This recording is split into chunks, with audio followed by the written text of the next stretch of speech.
কবি সুবোধ সরকারের বেলুড়।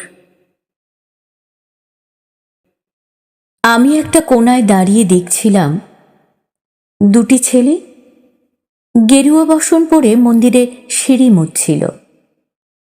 এত মন দিয়ে আমি কাউকে সিঁড়ি মুছতে দেখিনি, এত ভালোবাসা দিয়ে আমি কাউকে ধুলো তুলতে দেখিনি।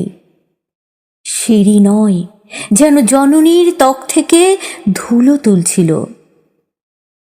এভাবে কেউ সিঁড়ি থেকে ধুলো মুছতে পারে এ আমি কোথাও দেখিনি। স্থিতপ্রজ্ঞ মহারাজকে জিজ্ঞাসা করলাম, এই ছেলে দুটি কে?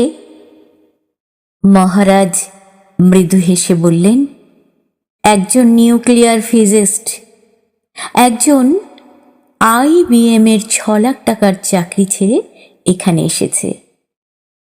সিঁড়ি ধুতে এসেছে, যে সিঁড়ি দিয়ে মানুষ ওপরে ওঠে তা যেন পরিষ্কার হয়। মহারাজ চলে গেলেন।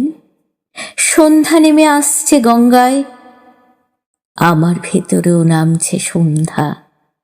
সারা পৃথিবীতে এত সিঁড়ি, সিঁড়িতে সিঁড়িতে এত দাগ, এত ক্রোধ, এত অপমান।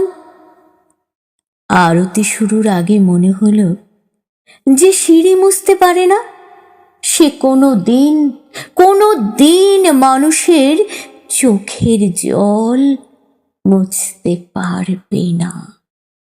কোনো দিন মানুষের চোখের জল মুছতে পারবে না।